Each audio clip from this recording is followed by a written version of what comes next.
Welcome back to Rocha Ballpark as we get ready to start the top of the third inning. My name is Kyle Mathas. I'm joined by Brock Niemeyer here in the broadcast booth, and it's 0-0, no score between the Jayhawks and the Cyclones in the final game of this final Big 12 series of the season for the Jayhawks and the Cyclones.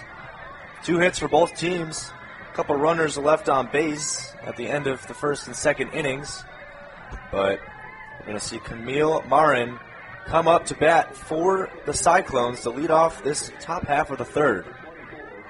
And what a game it has been so far for Casey Hamilton. She has pitched 38 pitches with a strikeout. Unfortunately, she has a wild pitch, but she won't let that get to her mind.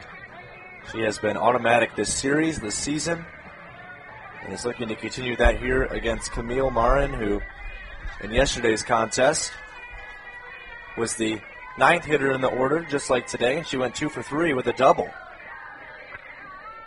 Here's the first pitch. Swing and a miss there from Marin on the off-speed, down and away for 0-1. I love that location. Starting off the 9-hole hitter, off-speed, off the plate, probably thinking she's going to get a fastball to start off the inning. Good pitch, gets the swing and a miss. Camille Marin at the bottom of the order here for the Cyclones. Here's the 0-1. He's going to hit this one weakly into foul territory to the left side in the stands, and it'll be an 0-2 count. This season, Camille Marin, the junior, batting .175, 7 hits and a homer and 40 at-bats. An on-base percentage of .227, only 2 walks drawn this year, and 1 hit by pitch.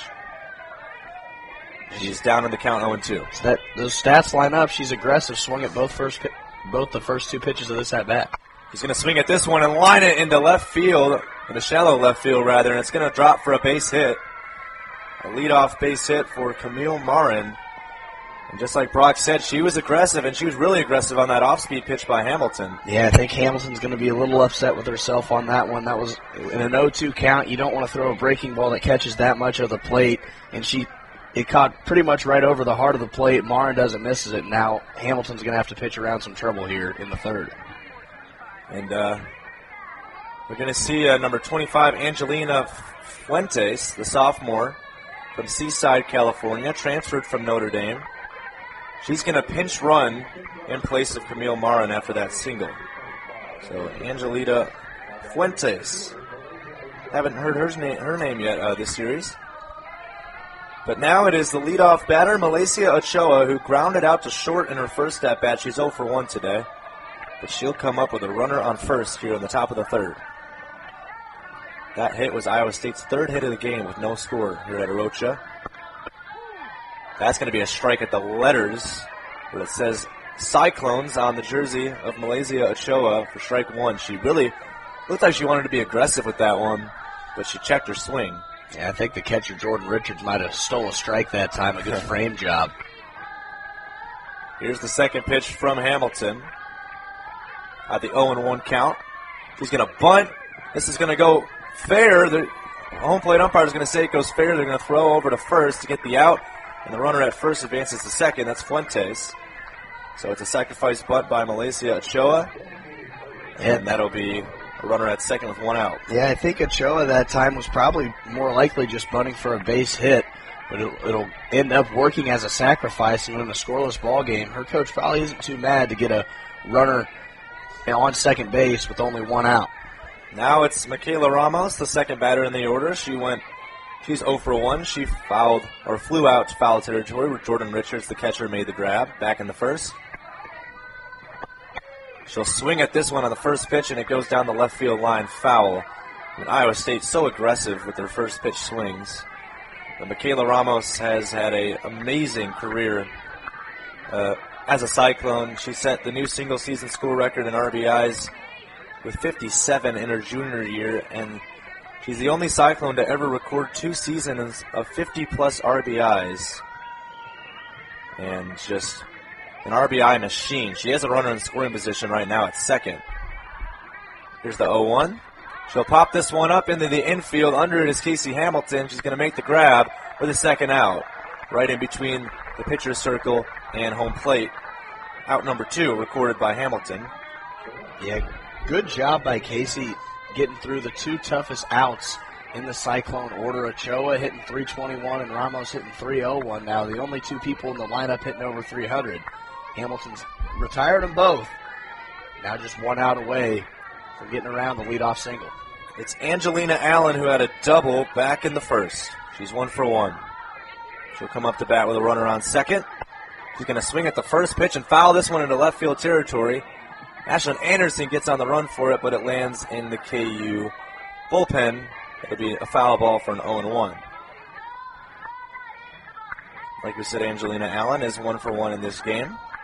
She made the all Big 12 freshman team, which ended up being last year for her. She's only a sophomore. So she's young, but she still has a long way to go in the Cyclones roster in her development into an upperclassman. And they've got her in the 3-hole for a reason. And she's going to take one low right there for a 1-1. Angelina Allen, like Brock said, they've got her there for a reason. They love offense. Jamie Pinkerton for sure loves offense. He's changed this team into an offensive powerhouse, and he believes that she can be an offensive machine. Here's the 1-1 from Hamilton. She'll take this one on the outside portion of the strike zone. It's 1-2 now with 2 outs. Runner on second, no score in the top of the third. Yeah, you remember in Allen's last at-bat, though, she fouled off a bunch of pitches. I think it was a 9-pitch at-bat. Ended up being a double. So Hamilton got to put her away here. She almost hit a home run. This one's hit foul right on cue. Down the right field, or down behind the right stands. It's 1-2. Yeah, like back in the first, Angelina Allen almost hit a home run. It was almost caught by Presley Limbaugh. She made the grab, and then the contact with the wall in left field jarred the ball free for a double. She then advanced to third on a wild pitch. Wasn't able to score. Here's the 1-2 pitch from Hamilton. Oh, she'll take that one down. That was a beautiful breaking ball. Really good take there from Allen. It was, man. I thought she was going to fool her that time, but Allen, good job to keep the hands back and not chase. It's now 2-2. 2 outs. Can Hamilton record her second strikeout of the contest, or at least just get out of the inning with no runs allowed? Here's the pitch. This one's hit back to Hamilton. She makes the grab as the pitcher. What a play by Casey Hamilton. It was hit on a line, and Hamilton made the grab for out number 3. Solid play by Hamilton to get out of the inning with a runner stranded on second, and the score remains 0-0 between the Cyclones and the Jayhawks. We'll be back after this from Arocha Ballpark. No score in the final game of the season. It's senior day. We'll be back right after this.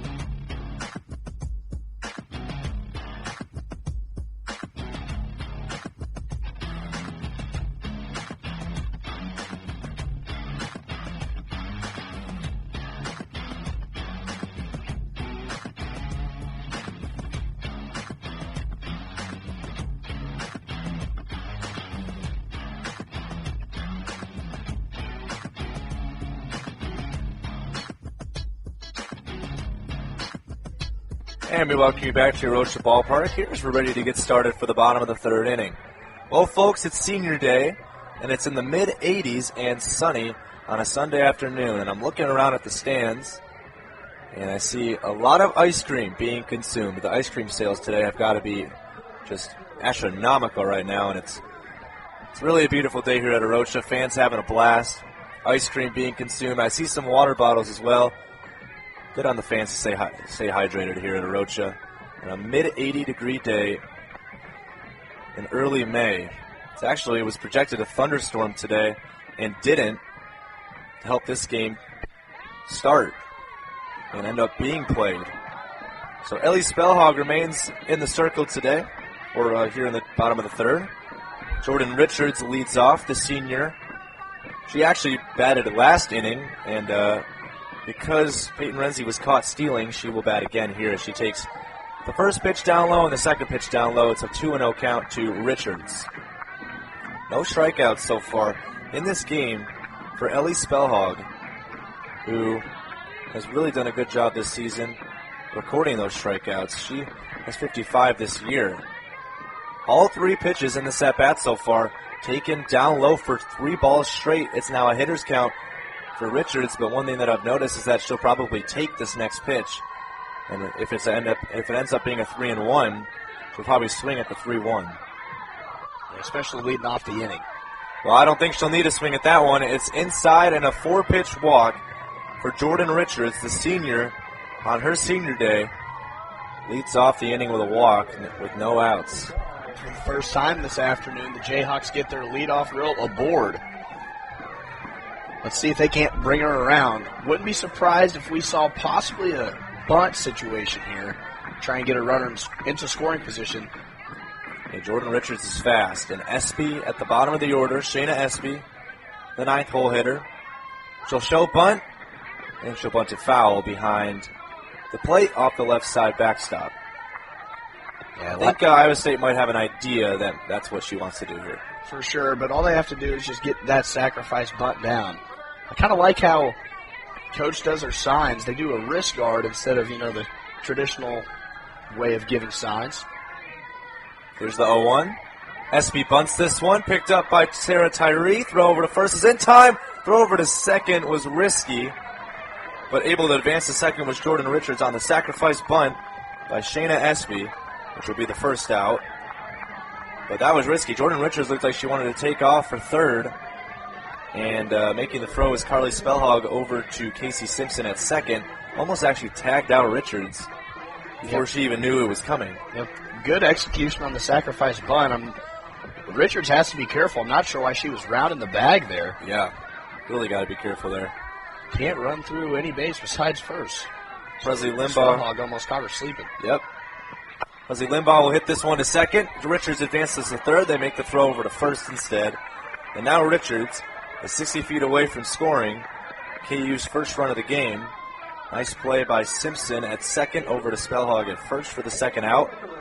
Limbaugh attacked the first pitch on that at-bat. And now it's Haley Harper. She is the senior where her bat has been on fire.